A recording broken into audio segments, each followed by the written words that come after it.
Subscribe करें account master को और बेल आइकन दबाएं लेटेस्ट वीडियो सबसे पहले पाने के लिए।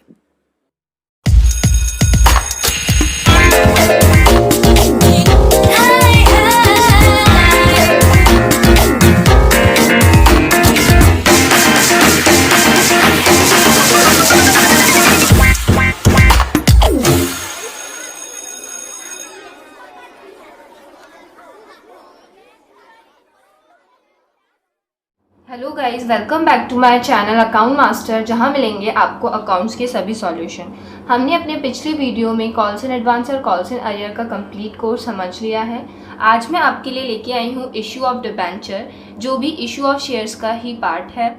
आज की वीडियो में मैं आपको बताऊंगी कि issue of debentures according to the condition of redemption किस तरह किया जाता है, यानी कि शोधन की शर्तों के आधार पर ऋण पत्रों का निर्गमन, यानी कि हम इशू करते वक्त ही उनके रिडम्पशन की कंडीशंस को भी समझ लेंगे।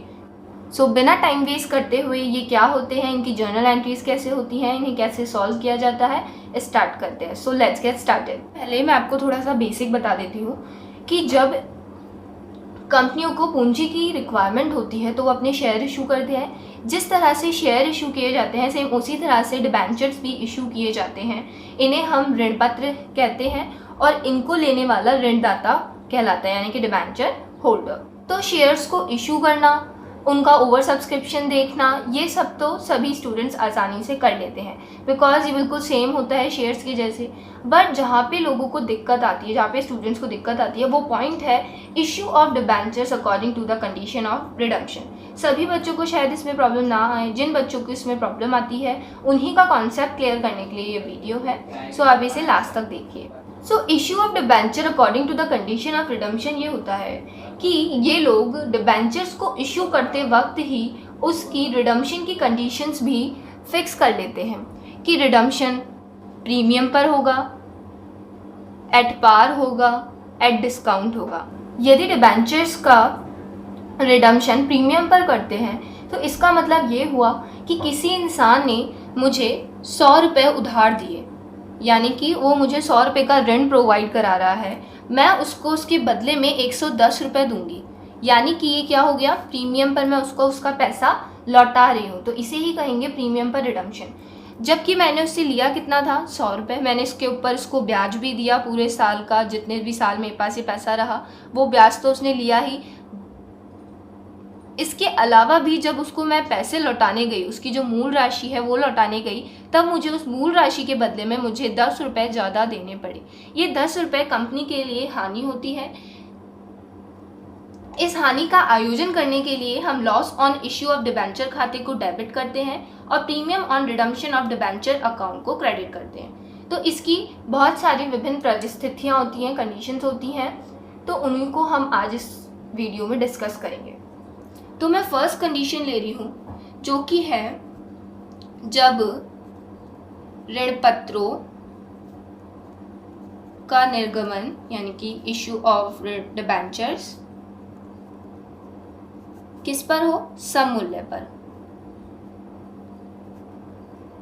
और इसके शोधन के लिए बोला है कि जो शोधन है, यानी कि जो रिडम्पशन है, वो भी किस पर हो, सममूल्य पर, यानी कि एट पार पर। यानी कि 100 की मैंने ऋण लिया और 100 रुपये ही मैं उसे वापस कर रही हूँ। तो ये कैसी कंडीशन है, फर्स्ट कंडीशन है। मैंने रिडम्पशन की कंडीशन भी पहले ही इशू करते वक्त ही फिक्स कर ली, तो इसे कहेंगे issue of debenture according to the condition of redemption. इस कंडीशन में इशू ऑफ डिबेंचर्स की जो एंट्री होती है सेम वैसी ही एंट्री होती है। तो यहाँ पे मैंने एक एग्जाम्पल सेट किया है, जो कि है 5006% डिबेंचर्स ऑफ ₹100 ईच, और जिसका इशू भी एट पार है और उसका रिडम्पशन भी एट पार है। तो सिर्फ 2 एंट्रियां यहाँ पे होंगी। पहली, पैसा रिसीव करने की, यानी कि एप्लीकेशन रिसीव करने की, bank account DR। 2, debentures application account. कितने से, 5000 मल्टीप्लाई बाय 100, 5 लाख रुपीज़।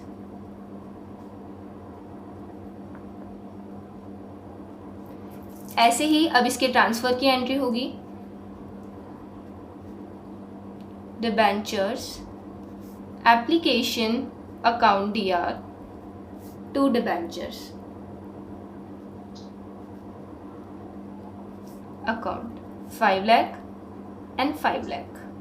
अब यहाँ पे हमें ये बोला है कि 6% डिबेंचर्स है, तो हम यहाँ पर 6% भी लगाना ज़रूरी है।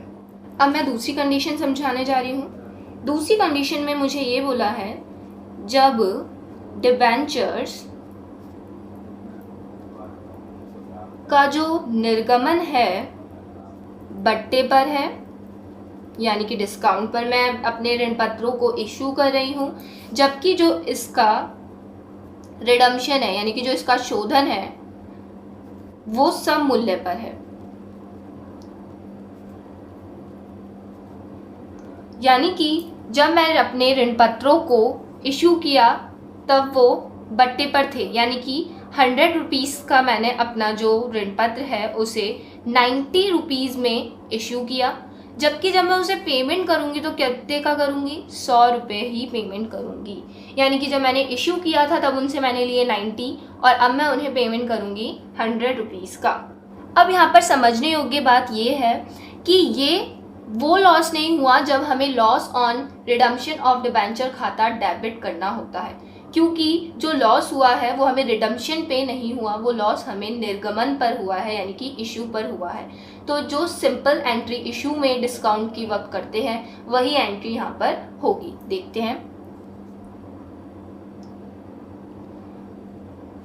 इसका एग्जाम्पल है 5000 डिबेंचर्स 7% ऑफ ₹100 ईच है, बट इसका जो इशू प्राइस है वो कितना है 90। सो इसकी एंट्री होगी bank account DR to 7% debentures application account. ये डिस्काउंट पर इशू हो रहा है तो 5000 multiply by 90 is equals to 4,50,000। ये पैसे हमें रिसीव हुए हैं इशू करते वक्त। अब हम इसको ट्रांसफ़र की एंट्री करेंगे। 7% debentures application account DR discount on issue of debentures account DR to 7% debentures account.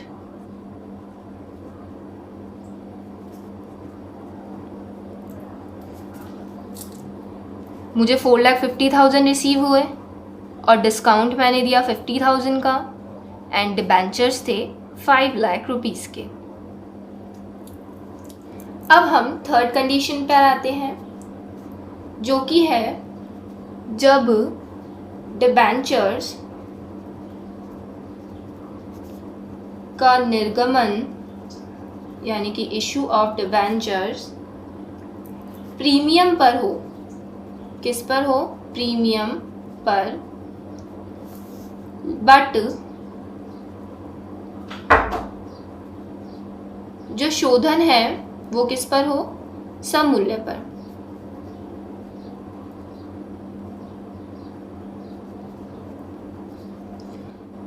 यानी कि मैंने अपना डिबेंचर 110 में इशू किया, मैंने 100 रुपये के डिबेंचर्स के बदले 110 रुपये जनता से मांगे और जब मैं उन्हें शोधन करूंगी यानी कि उनका पैसा लौटाऊंगी तब मैं उन्हें सिर्फ 100 रुपये ही दूंगी।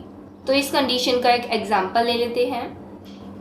5,000 7% डिबेंचर्स ऑफ ₹100 ईच, बट जो हम इशू कर रहे हैं वो कितने में है? 110 में। तो इसकी एंट्री होगी, सबसे पहले पैसा रिसीव होगा bank account DR to 7% debentures application account. 5,000 multiply by 110 is equals to 5,50,000। अब हम इसे ट्रांसफ़र कर देंगे। So 7% debentures application account DR to 7% debenture और 2 सिक्योरिटीज़ प्रीमियम, क्योंकि हम प्रीमियम पर इशू कर रहे हैं। 5,50,000 हमने एप्लीकेशन में ट्रांसफ़र किए थे, जिसमें से डिबेंचर्स हैं हमारे 5 लाख के और 50,000 हमारा सिक्योरिटीज़ प्रीमियम। इसको हम इस तरह से भी देख सकते हैं, 5,000 multiply bye 10 and 5,000 multiply bye 100। अब हम फोर्थ कंडीशन की बात कर रहे हैं, जिसमें जो इशू है वो तो है एट पार और जो रिडम्पशन है वो है एट प्रीमियम। यानी कि जब मैंने डिबेंचर इशू किया था तब मैंने एक डिबेंचर के बदले लोगों से मांगे 100 रुपीज़, और जब मैंने उनका पैसा लौटाना चाहा तब मुझे देना पड़ेगा 110 रुपीज़। ये वाला जो लॉस है वही loss on redemption of debentures कहलाता है। सो इसके लिए एक एग्जाम्पल है, वही 5,000 8% डिबेंचर ऑफ ₹100 ईच, जिसको हम 100 में ही इशू कर रहे हैं, बट इसका रिडम्पशन प्राइस क्या है 110। सो अब हम इसकी एंट्री कर लेते हैं। सबसे पहले पैसे रिसीव होंगे। So bank account DR to 8% debentures application account, कितने से 5,000 मल्टीप्लाई बाय 100 यानी कि 5 लाख रुपीज़ हमें रिसीव होंगे। अब हम जब इसे ट्रांसफ़र करेंगे तो ये एंट्री सबसे इम्पॉर्टेंट एंट्री है। 8% डिबेंचर्स एप्लीकेशन अकाउंट DR।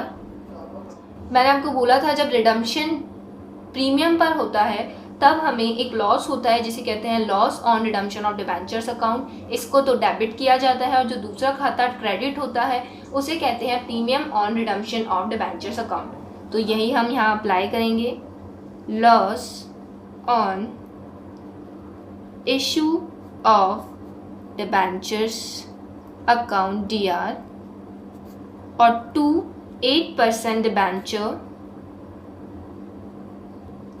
और 2 जो खाता क्रेडिट होगा वो है premium on redemption of debentures account. अब इसमें अमाउंट डाल लेते हैं। तो डिबेंचर्स एप्लीकेशन में गए 5 लाख रुपीज़ और जो हमें लॉस हुआ वो है 10 रुपीज़ के हिसाब से। तो 5,000 मल्टीप्लाई बाय 10 यानी कि 50,000 रुपीज़, ये हमें लॉस हो गया है, ये हमें एक्स्ट्रा देने पड़ेंगे। और जो हमारा डिबेंचर्स का पैसा है वो है 5 लाख और हमारा प्रीमियम ऑन रिडम्पशन भी कितना है 50,000। अब हम फिफ्थ कंडीशन की बात कर लेते हैं, जिसमें इशू एट डिस्काउंट है, यानी कि हम अपने 100 रुपये का शेयर 90 में इशू करेंगे और जो रिडम्पशन है वो प्रीमियम पर है। सो यहाँ पर भी एक एग्जांपल ले लेते हैं। 4,000 7% डिबेंचर्स ऑफ ₹100 ईच। हम अपने 100 का शेयर 90 में इशू कर रहे हैं, जबकि जब हम इसे रिडीम करेंगे तो हमें 110 देने पड़ेंगे। यानी कि हमने इशू किया 90 में और हम दे रहे हैं 110। तो इसके अंदर 10 रुपीज़ तो हुआ डिस्काउंट का पैसा और 10 रुपीज़ हुआ लॉस का पैसा। ये डिफरेंस हमें निकालना बहुत ज़रूरी है। अब देखिए इसकी एंट्रीज कैसे करते हैं। So bank account DR to 7% debentures application account, 4,000 multiply by 90, 3,60,000।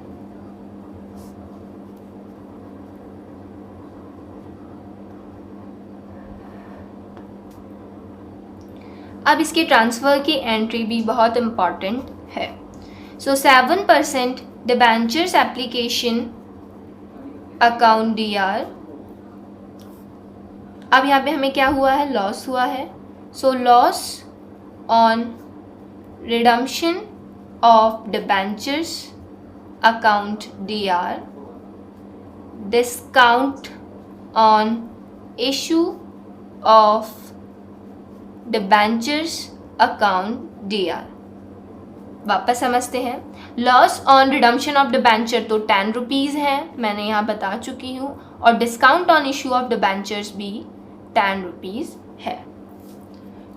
7% debentures and 2 जो हम खाता क्रेडिट करते हैं लॉस होने पर, premium on redemption of debentures account. So application में आए 3,60,000, हमें जो लॉस हुआ वो है 10 रुपीज़ के हिसाब से 40,000, जो हमारा डिस्काउंट प्राइस है वो भी है 40,000, और जो हमारे डिबेंचर्स हैं वो है 4 लाख के, और जो हमें प्रीमियम हुआ वो है, और जो हमें प्रीमियम पे करना पड़ रहा है वो है 40,000। इसको हम इस तरह भी निकाल सकते हैं, 10 मल्टीप्लाई बाय 4,000, क्योंकि 10 रुपीज़ लॉस है, 10 रुपीज़ डिस्काउंट है, तो 10 रुपीज़ मल्टीप्लाई बाय 4,000, एंड हमारे जो डिबेंचर्स हैं वो है 4,000 मल्टीप्लाई बाय 100, 4 लाख। अब हम हमारी 6th एंड लास्ट कंडीशन की बात करेंगे, जो कि है issue at premium and redemption at premium. अब हमने इशू भी प्रीमियम पर किया और रिडम्पशन भी हम प्रीमियम पर कर रहे हैं। अब इस कंडीशन में एक एग्जांपल मैंने सेट किया है, 4,000 8% डिबेंचर्स ऑफ ₹100 ईच। अब इसके अंदर जो मेरा इशू प्राइस है वो प्रीमियम पर होना चाहिए, तो मैं 4 रुपीज़ प्रीमियम के इशू कर रही हूँ, तो ये मेरा इशू प्राइस हुआ 104, और जो मैं रिडम्पशन करना चाहती हूँ वो है 100 + 5 यानी कि 105 पर। तो 4 रुपीज़ मेरा प्रीमियम हुआ इशू करते वक्त का, और 5 रुपीज़ भी मेरा प्रीमियम हुआ, लेकिन ये मुझे पे करना पड़ेगा रिडम्पशन के वक्त। सो इसकी एंट्री देख लेते हैं। Bank account DR to 8% debentures application account, मुझे रिसीव होंगे 4,000 मल्टीप्लाई बाय 104 के हिसाब से 4,16,000। अब हम इसके ट्रांसफ़र की एंट्री देखते हैं, जो भी बहुत इंपॉर्टेंट एंट्री है। So 8% debentures application account DR, loss on issue of debentures account DR to 8% debentures to premium on redemption of debentures जो खाता क्रेडिट होता है, और 2 सिक्योरिटीज़ प्रीमियम, क्योंकि हमने इशू किस पे किया है, सिक्योरिटीज़ प्रीमियम पर। अब इसके अमाउंट को समझ लेते हैं। हमारा जो डिबेंचर्स है उसका जो फेस वैल्यू है वो है 4,000 मल्टीप्लाई बाय 100 यानी कि 4 लाख रुपीज़, जबकि हमने इसे प्रीमियम पर इशू किया है तो वो 4 रुपीज़ 4 जो हमारा सिक्योरिटीज़ प्रीमियम है वो बनेगा 4,000 मल्टीप्लाई बाय 4 के हिसाब से 16,000, और इन दोनों को प्लस करके जो हमारे पास पैसा रिसीव हुआ है वो है 4,16,000। जो हमें लॉस हुआ है वो है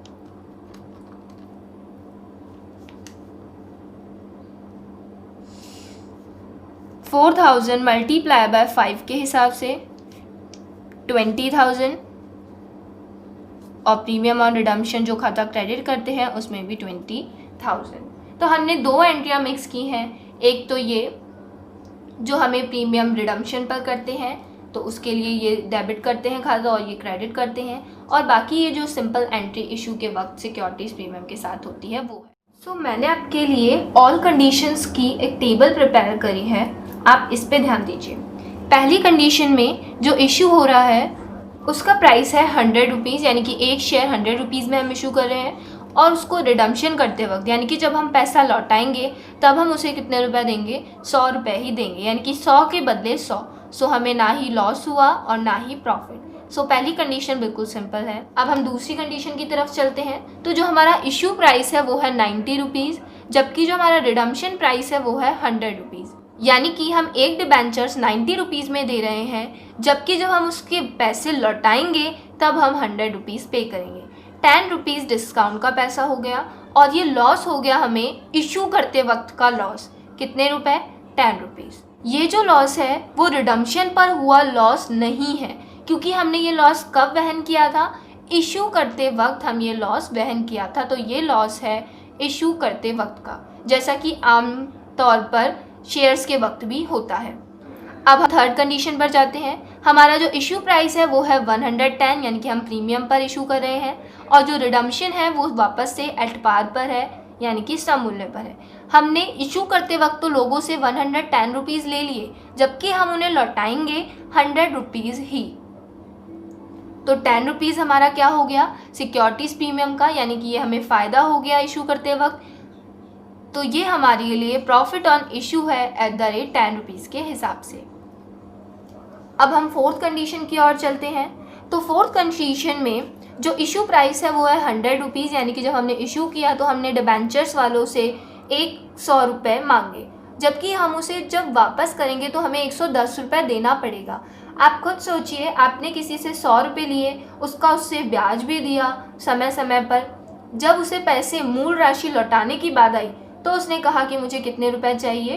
110 रुपये चाहिए। ये पहले ही तय हो चुका था। तो ये क्या है? हमारा 10 रुपये का लॉस है। तो ये वही लॉस है जिसके अंदर दो खाते खुलते हैं, एक डेबिट होता है, एक क्रेडिट। तो जो खाता डेबिट होता है वो 10 रुपीज़ के हिसाब से होगा। Loss on redemption of debentures account debit and premium on redemption of debentures account credit होता है। 10 रुपीज़ का हमें क्या हो गया? लॉस हो गया। अब मैं फिफ्थ कंडीशन की तरफ जाती हूँ। मैंने इशू किया 90 रुपीज़ का, रिडम्पशन किया 110 पे। जब मैंने इशू किया तब मैंने डिबेंचर्स होल्डर से 90 रुपीज़ ही मांगे, जबकि मेरा शेयर कितने का था? जबकि मेरा डिबेंचर्स कितने का था? 100 रुपये का, बट फिर भी मैंने 90 रुपीज़ ही मांगे। तो मेरा 10 रुपीज़ का डिस्काउंट हो गया, यानी कि 10 रुपीज़ का इशू करते वक्त कंपनी को लॉस हो गया। जबकि जब मैं उसे रिडम्पशन करने जाऊंगी तो मुझे 110 रुपीज़ देने पड़ेंगे, जो कि मेरा 10 रुपये का लॉस है। कौन सा लॉस? रिडम्पशन के वक्त का लॉस, जब दो खाते खुलते हैं। तो एक तरह से देखा जाए तो यहाँ पर मुझे 20 रुपीज़ का लॉस हुआ है, इशू करते वक्त 10 रुपीज़ का लॉस और रिडम्पशन करते वक्त 10 रुपीज़ का लॉस। तो 10 rupees discount loss on issue and 10 rupees loss on redemption of debentures account debit and premium on redemption of debentures account credit. 10 rupees का डिस्काउंट का लॉस और 10 रुपीज़ के प्रीमियम का लॉस। अब मैं अपनी सिक्स कंडीशन पे जाती हूँ।